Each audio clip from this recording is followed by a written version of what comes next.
Good evening. Okay, I'm being quiet because Keith is on a Zoom call. He's the new treasurer of the yacht club. I'm gonna call him Thurston Howell. He's like, lovey. Anyway, so I'm gonna bring you over here. So this is our a deck. I don't know, and it goes all the way down. So my bedroom's down there. Look at how beautiful it is. Look at the floors. And so I started getting comments about me saying what it looked like. And I felt really bad because here's the thing, I guess when I got here, so we're only like about 8 miles, we're less than 10 miles from the airport. And for some reason, I don't know, when we left, I thought maybe, I didn't realize that it's such a small, I guess it's an island. I mean, I don't know my geography that well, especially outside the US. But and when we were driving, it was like dilapidated buildings and, a lot of people on scooters and stuff like that, which is fine. And that says nothing about the people. Listen, when I was in Nicaragua, I was on a mission trip with Joy. Joy was there. And we went, it's called La Chureca. If you want to look it up, it's L-A, and then it's a separate word. It's Chureca, and it's literally a dump. And I tell you what, the people there were the nicest people ever. I mean, all in Nicaragua. It wasn't their fault that they were like that or, living in those conditions. They were literally, these people were living in the dump, but a lot of things, they were living in shanties, literally like with, like the tin and stuff. And I'll have to tell you the whole story of that sometime. But anyway, so it wasn't saying anything about the people, and I'm really not saying anything about Cozumel. I was just shocked to see that, like, right away, that's what it was. But we did go to the grocery store, and the grocery store is not far from us, the one that we went to, and that was really nice. That was like a big Costco. And I'm going to tell you what, too. I was trying to read, trying to find stuff, and, it's all in Spanish, and I don't read Spanish, or I don't know Spanish. Uno, dos, tres, that's what I know. And I asked the lady, I go, do you know where the peanut butter is? And she just kind of looks at me, and I'm like, oh, I'll find it. And I actually found it, and she had come down the aisle, and she had done it on the translator, and, to find it for me. And I'm like, oh, I just found it. And so it's amazing to me how people can still communicate and help each other, even though they don't speak the same language. And so I don't want it, sorry if it came off as something like bad. We were traveling all day. We almost missed our flight in Dallas because we got there, we had less than an hour to get to the next gate. And if you've ever been in Dallas airport, which I have quite a few times, you have to take a tram, and we had to go to D, and we literally, everybody had already boarded, and we just got there by the hair of our teeth. And so that was stressful. But then getting here and then getting the car was another, whole thing. And it's a stick shift, and I know how to drive. My first car was a stick shift. I learned on a 3 on the tree. Joy taught me. It's funny, I'll have to tell you that story too. We're at our cabin, and my mom brought me out to learn how to drive. I think it was 15. And I ended up going through like a patch of grass, like it was like a dip too. And Joy did not get flustered. She's like, oh, that's okay. You'll get it, And I love to drive a stick shift, except for when you're on hills. But anyway, and it was stressful because, Keith's driving this car, and it's somebody else's car, and we don't know where we're driving, and then we're driving through all these streets, and there's a lot of traffic. And so again, I just want to say that I didn't mean any disrespect to Cozumel or any of the people or anything. Again, I think I was just surprised by getting off the plane and then just seeing right away. But where we are, the outside, they're redoing everything. And so actually what we thought was like more dilapidated, we find out now is that they're actually building it out. And so they're building more of them. And the guy that owns this or whatever is really nice. His name is Mario. And when we leave, I'll give you the link to where this is, because it is really a nice place to stay. So far, I mean, we just got here. Look at this one piece of hair. So I'm gonna bring you upstairs. I wanted to start this now. Keith is on the Zoom call, and then we're gonna go up. There's actually a pool. We went up on the roof, and you can see, he's like, I wanna see if we can see the ocean. And you can actually see the ships ported. And the ship is so tall, and if I didn't tell you, Joy and I and a bunch of my family were on a cruise ship that the Monarch of the Seas from Royal Caribbean that we were going into Martinique. We weren't supposed to, but somebody had an emergency during the middle of the night, and at 2 o'clock in the morning, if you've been on a cruise, you know how you have to do the muster, is it mustard or muster drill, where the first night you have to go up, and in case anything happens, you have to know like how to put on your life vest and stuff like that. Well, the second night that we were cruising at 2 o'clock in the morning, I'll tell you the story about that too. Anyway, come to find out, you know, I'm paralegal, and I did research later, way later, years later, because I was wondering what happened. And I found out a report that our captain had diarrhea, and the second captain, or I don't know, the second in command, I don't know what they called them, took over the boat, and he was pulling out because they dropped the guy off who was having the emergency, and they put a 120-foot hole in the boat, and the ship started sinking, and we all had to leave the boat at 2 a.m. So it's pitch dark. We're off the, not coast, but the, you know, island of Martinique, like out, you know, pretty far. And we had to be lowered in the dinghies like Titanic. And do you know how tall a ship is? That's what I was saying. I go, do you know how tall a ship is? That you have to get in those rafts and they lower you down. It's the middle of the night. And then we have to like, you know, they have motors on them, and we had to like go to the dock. Anyway, I digress. That's a whole other story that I'll tell you another time. But yeah, just to come around. So Keith and I, once he's off the phone, we are going to go up to the roof, and there's a pool up there. And so I am going to show you the pool up there and the view from there. So again, I didn't mean any disrespect. And, you know, after I started reading the comments, you know, here's the thing, and I was telling somebody, I responded, and I said, it's just coming from me as a solo female van lifer. And I asked the woman at the car place while Keith was working with all that stuff. I've always wanted to go to Tulum, Mexico, and it was supposed to be like one of the safest places. I looked in years ago, and then it got to be really popular, and then it said it wasn't so safe, things were happening. So I said, well, is Tulum safe?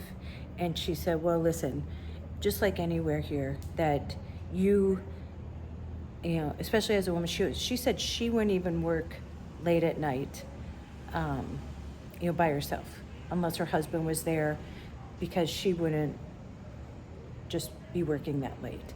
And again, it's so much different as a woman to be by yourself, and you just have to be super duper hyper vigilant on your surroundings. And so I think that that's where that came from, because I thought of myself, because I've thought about driving to Mexico before, and, you know, checking different places out. And, you know, so in my mind, I just think, oh, I wonder if I could do this, you know. And it says nothing about the people. I told you, I've traveled cross country, and people like are worried for me, and nobody's been anything but kind to me. But anyway, so I just wanted to clarify that. So it's still at night, and there's so many sounds. There were just a bunch of dogs barking. There were bells ringing before. I don't know if it's a church or something, but it's interesting. But it's beautiful here. The weather was pretty warm before, but now it's cooled down, and it's perfect. And that's my bedroom in there, and I'm on this beautiful, I don't know what you call it, not a deck, but something. Anyway, we're gonna go up to the pool once Keith's done, and I'm gonna show you that, and I'm gonna show you the view from there. And we have dishwashers, not dishwashers, we have washers and a washer and dryer. What more could you ask for? I forgot to tell you too, Keith already checked the weather for scuba diving tomorrow, and there's not going to be any scuba diving because there's high winds. So I guess there's like the Mayans I don't know. I'm just along for the ride. But anyway, so tomorrow we're gonna go to the scuba diving place, but since we can't scuba dive, we're going to check out the island, and so we'll be able to see more of it then. So I'll show you that. But okay, up to the pool. So Keith is still on the phone on his call. It's gone on for hours. But this is the pool on the roof. He's over there. Can you hear those drums? I don't know what's going on. But I'm going to show you the view that we have too. Here's the view that we have. And look at, I don't know what that is right there. And then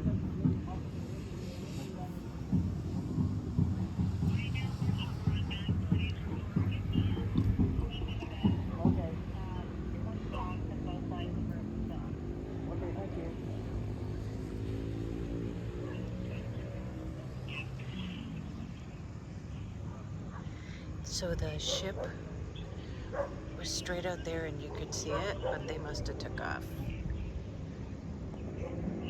So you do. Good morning. Good morning.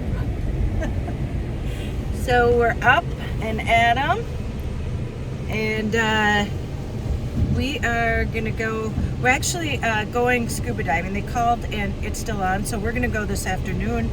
But we're gonna go adventure a little bit. I need to get a hat.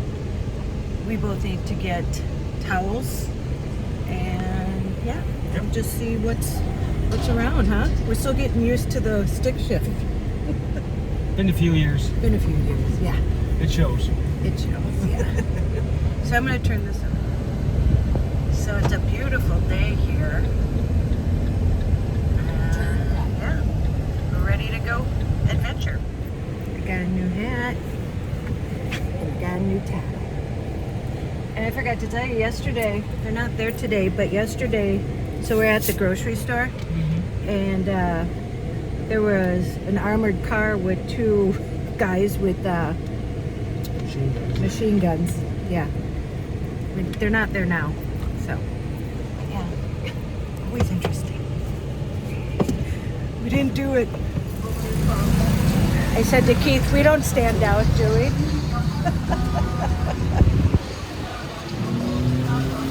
What? Uh-oh. Keith and I made it to the beach. There's a restaurant there. And look how beautiful this is. Nice. And they have a taco. And yeah, we're just kind of enjoying scenery. We did some driving. Keith and I are both having fish tacos. Nice, huh? Okay. Yep. Keith and I are, wow, that's a win.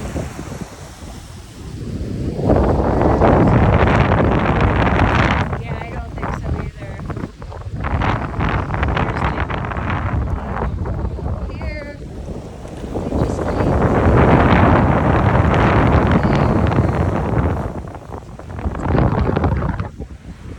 Cozumel strip. Look, people are getting off the boat, it looks like.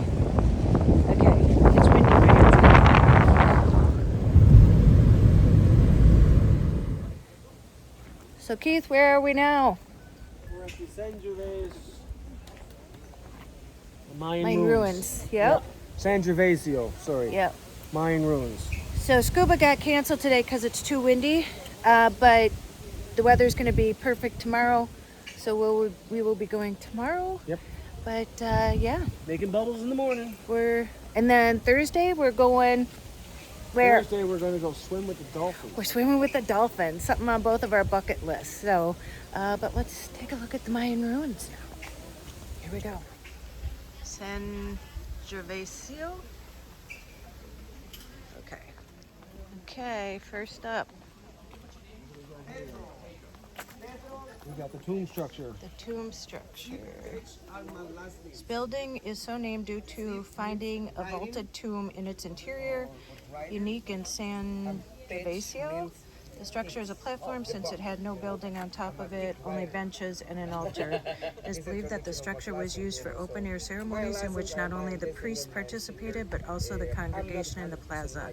The structure has two construction periods. The first one was built during the Terminal Classic period, 1000 to 1200 AD. Wow.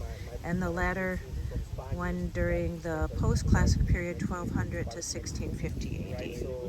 There you go. Let's take a look. And that is this.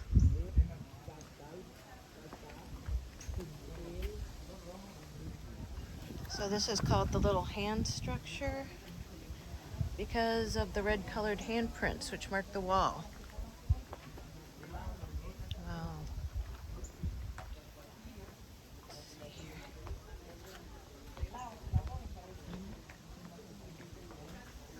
Interesting. It's crazy how long ago they were built and they're still standing. Look at this tree. Look at the roots. That's crazy.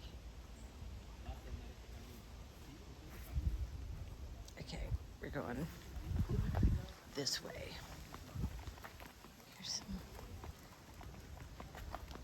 benches. Okay. Plaza Central.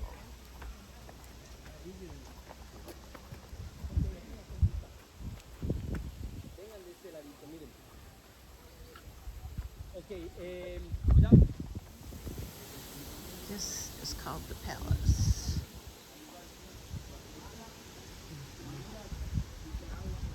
Oh, interesting. The murals. Wow, there's a lot left of this. Mm-hmm. On the steps. Walk over here.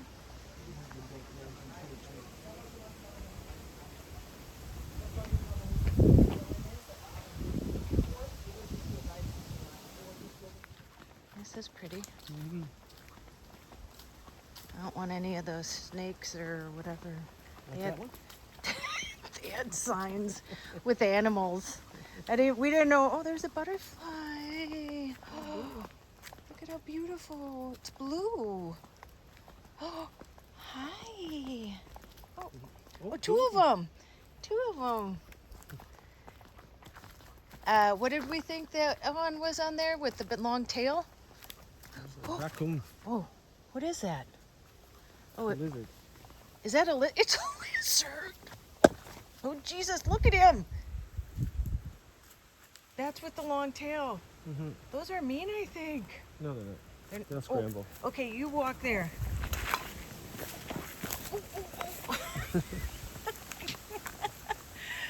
need Keith to protect me. Well, that was kind of fun seeing a lizard. Mm-hmm. Butterflies and then a lizard. Maybe he was waiting to eat them. That's it. Yep. Okay. Keith and I turned around. We don't know if there's anything down there. We keep hearing things in the woods, huh? I said I'm waiting for Sasquatch to come out. Or then the end of it, we get to a big dragon lizard and it sacrifices us in the Mayan ruins. So, we turned around. Feed of the lizard gods. We're sacrificed, yeah. Woof. Oh, look at this.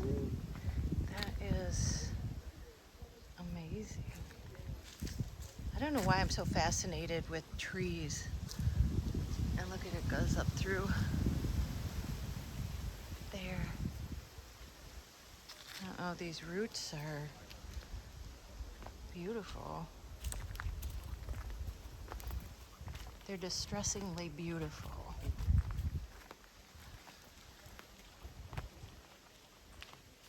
Destructive beauty. Yeah, destructive beauty, yeah. That's where, it said that was an altar. Did it say it was a chapel or something? Yeah, with an altar. And I wonder what it said it had red hands in there too. I wonder what the red hands mean. So, okay. Sure is beautiful. That breeze is great. I don't know. Two people just came from back here. We're gonna try this other path and see where it takes us. We're at the fork in the road, and we took the wrong path. Yep.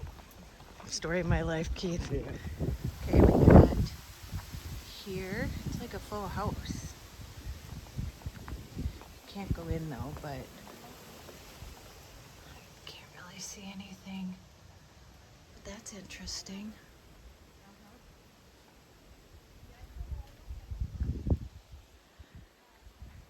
And then you got Keith. Okay. Where is he going? Do you see him? He said it's a mongoose. What do you think it is? Hi, guy. Oh, I don't think you look happy with me. I think I'll stay far away. Okay. Okay, Keith and I are back from our excursion. Oh, Keith's working on the bag, the scuba bag. We couldn't go scuba diving today because it was too windy, but we're going tomorrow morning at like 8 a.m.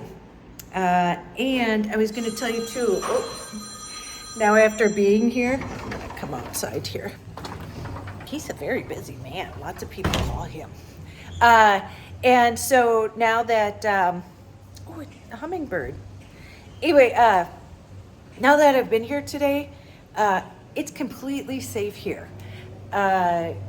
Just so you know, and I would feel safe walking anywhere. And so, again, just, you know, I think it's just my spidey senses. I'm just very aware. But being here today and during the day and talking to Keith, and Keith's been here like 6 times, and it's very safe here. So I just want to let you know. And yeah, I'm gonna let you go. I think I'm gonna go take a nap. It has been a long day, and I can't wait till tomorrow. So we're gonna make dinner, and then I think we're gonna go up to the rooftop pool, and then hit the hay early and get up and go scuba diving. So I think this is kind of a longer video. Kind of did a lot today. Okay, I'm gonna let you go here. Go out and make an adventure. No matter how big or how small, you don't have to sell everything and move into a van, but you can. Go call someone you love, and as Joy says, tell them that you love them. And don't you dare forget your magic. And always look for the good. I will see you in the next one. Bye.